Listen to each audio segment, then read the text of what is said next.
Nggih. Sasampunipun Purna Hadani lumadining beksan Bambang Cakil minangka jangkepi lumadining anggenipun caos panglipur kunjuk warganing pasamuan kinarah gemeweda samangke dumunten kepareng kababar lumadining adicara ingkang sampun kepareng sinangge dening para kula wangsa wondene lumadining adicara candhipun niki ingkang dawuh pangun bedya Panjenenganipun Bapak Surasa Ibu Jumi kepareng badhe lumarang abiyantara saperlu atur panembra matur pambagya yura kayogi. Sedune kalih panjenenganipun Bapak Surasa Ibu Jumi kepareng badhe lumarang abiyantara pribadi. Paradene karana rumas bubung bebek birawaning manah. Awit nampi sih kadar manjing andika sedaya ingkang sampun kesedu rawuh kanthi bujo pangestu rawuh lenggah wonten ing sasana aji.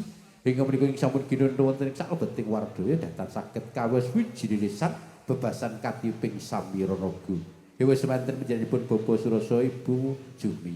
Taratamtu boten badhe damel kuciwanipun para pinenggah karana sampun kewareng mata dhateng satunggalipun priyagung ingkang sampun pana sawireh tandul yen kadang kula Mas Arwidi. Hingga menika mugi kasembadaning sedya kunjuk dumateng panjenenganipun Mas Arwidi kuwi dherekaken jengkar saking sasana palenggahan tumuju wonten ing sasana wara.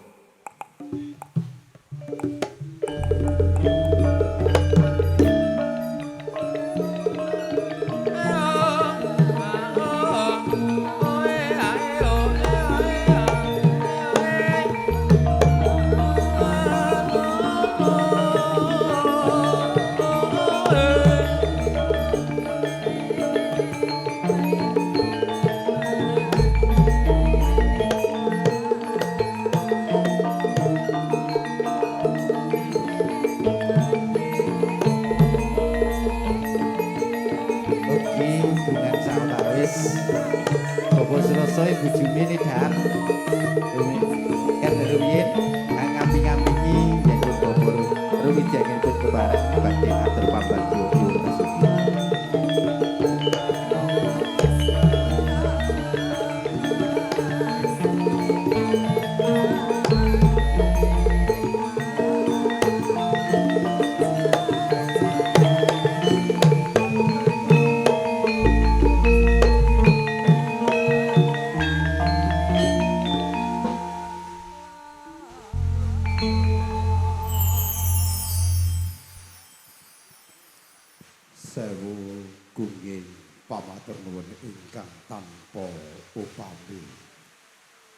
Katur dumateng kadang kawula Anem Adimas Wahna ingkang sampun kepareng paring kalodhangan wekdal dumateng kula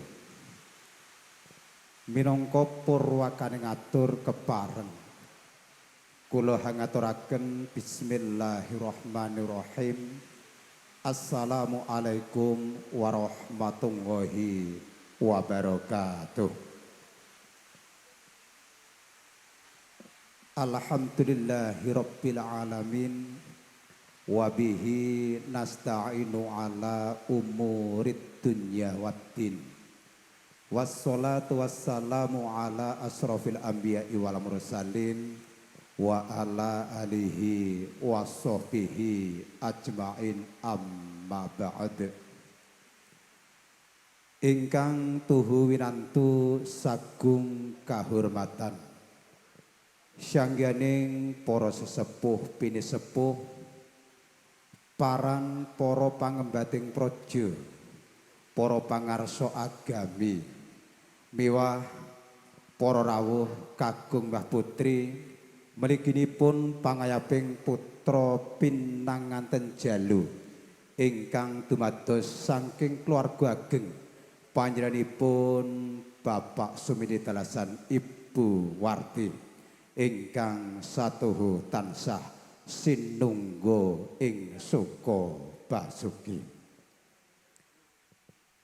kanthi linambaran pepayung budi rahayu miwah ngaturaken sewu-sewu agunging aksama keparenga sawetawis kula hanyegek kamardikan panjenengan sedaya ingkang katemben sekeca dalah eca nglaras ginem Gondorasa Nenggih labet karana mrada pawit saking keparing sedya kadang kawula anem Adimas Surasa dalasan Ibu Jumbe.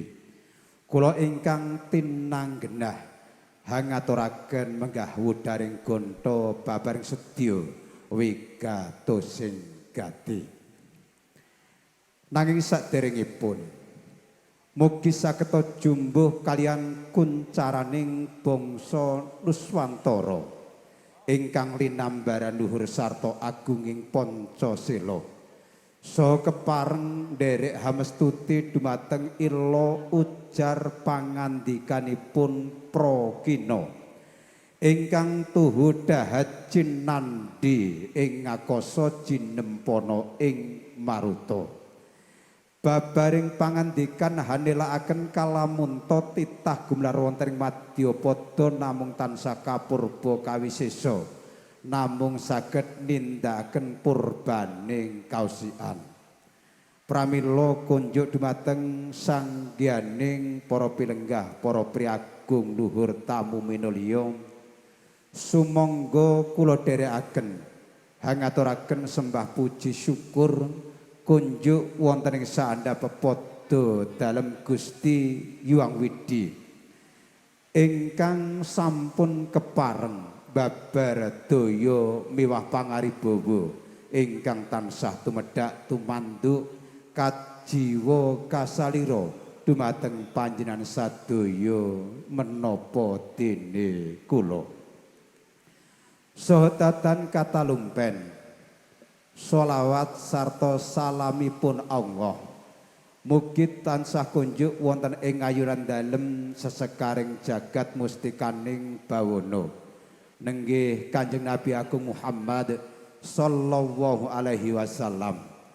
ingkang tansah tinengga babaring teken lan panuntun wiwit kumelip wonten ing gumlaring jagat wadak donya menika dumuginipun benjang sowan wonten ing pengayunan dalem Gusti kanthi pangajab duwen pangujub gesang kula sedaya tansah winengku ing suka kawilujengan sanggening para pinenggah kakung Mahputri sampun kepareng handungkap wahyaning mangsa kala kula hangaturaken menggah wudaring gonta saking panjenenganipun ingkang daweg mangun budya nenggih panjenenganipun Adimas Rasa Gotrah Kulawangsa dene ingkang sepisan panjenenganipun Adimas Rasa sak kulawarga lumantar kula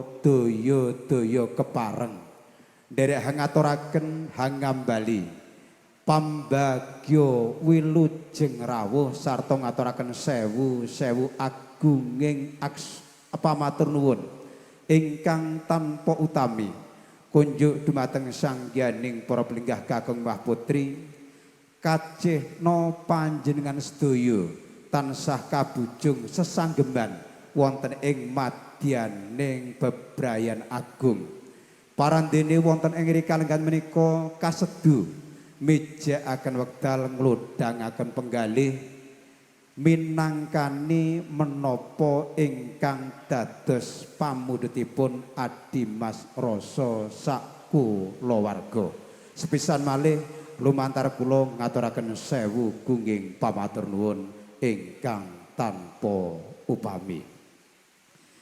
Ewondene menggah gati-gatining sedya wigatosing gati badhe kula aturaken sanadyanto hambuk bilih panjenengan sedaya sampun ngawuningani serat ingkang sampun kaaturaken dumateng panjenengan sedaya menapa dene warta ingkang binadunging karna nenggih kanthi sinengkalan sabda pangosing kudrat tinengeran wonten ing ari radite cemengan utawi minggu wage katiti surya kaping 12 Candra April warsa dwi sasa 6 panjenenganipun Adimas Surasa dalasan Ibu Jumi kepareng sak wetawis netepi darmaning ngasepuh darmaning ngagesang maharegya amiwaha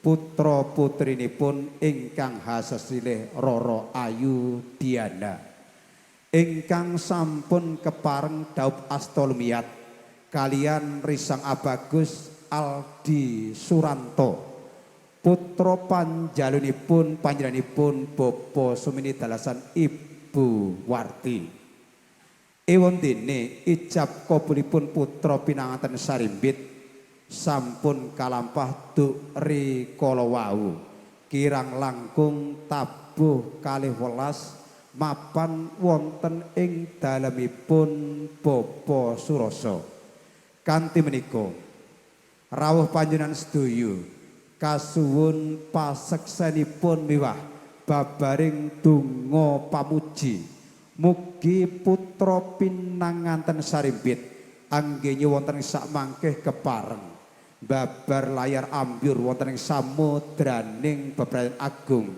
saged ngudaneni dumateng kekudanganipun para sepuh kina nenggih gesang ingkang ayem tentrem kebak ing raos kabingahan lan enggalo pikantuk pituwasing patembayatan ingkang awujud golek kencana ingkang saged tata jalma ingkang sinebat putra ingkang anung anindita dene kelajenganipun panjenenganipun Adimas Surasa ugi kepareng ngaturaken sewu gunging pamatur nuwun ingkang tanpa winates kunjuk dumateng para sanak kadang tangga tepalih mliginipun wonten ing padukuhan Keditan ingkang sampun kepareng paring pambiyantu ingkang awujud menapa kemawon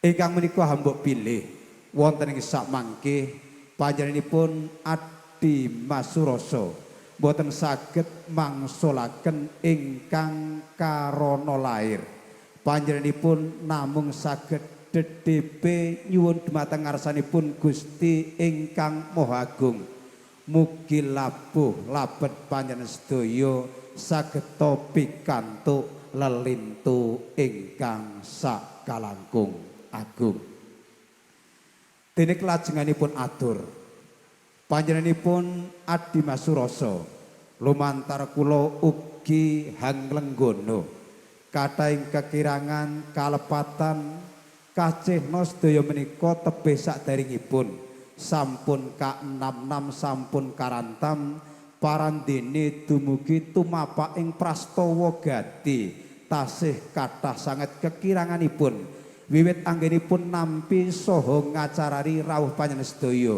ngantos singlar saking tridarmaning amung tamu wiwit anggenipun paring papan panggahan minggahipun pasugatan ingkang datan murwat dumateng andhap inggiling kalenggan panan soang-soang saestu kula ingkang kajibah nyuwunaken lumuntring sih samudra pangaksami dene ingkang pungkasan mawantu-wantu panyunipun Adimas Surasa dumateng panjenengan sedaya mugia kepareng tansah lelenggahan kanthi mardu mardi kaning penggalih sinambi hangrahapi pasugatan ingkang sampun kaaturaken dening para kadang anem pramulati.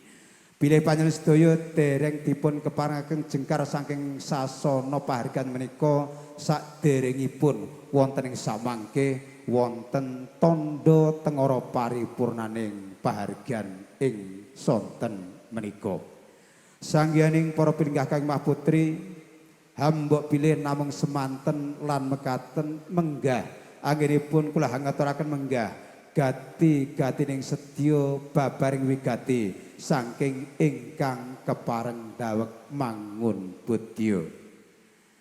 Kula ingkang kapiji lumarapatur wiwitan tengahan dumuginipun pungkasan nglenggono kathah kekirangan mahkalpatanipun ingkang menika kepareng kawula tansah tumadah lumuntir ing sih samudra pangaksami. Alhamdulillahirabbil alamin wa billahi taufik wal hidayah waridho wala inayah. Wassalamu alaikum warahmatullahi wabarakatuh. Sasana dalah suasana kula wangsulaken dumateng kadang pangendali wara. Nuwun matur nuwun. Biar pada teterawan kadya lumampah wonten ing wanci panglengkep papak obor sastra. Duh bisa didarmanipun panjenenganipun Bapak Surasa Ibu Jumi sampun kepareng kababar lumantar atur pangandikan saking panjenenganipun kadang kula Raka Mas Arwidi. Katur dhumateng panjenenganipun sewu ngaturaken gunging pamatur ingkang tanpa winates. Kene. Iki ana dungane apa ora? Dongane niku onten. Oh iya. Urip kok ranti donga. Iya.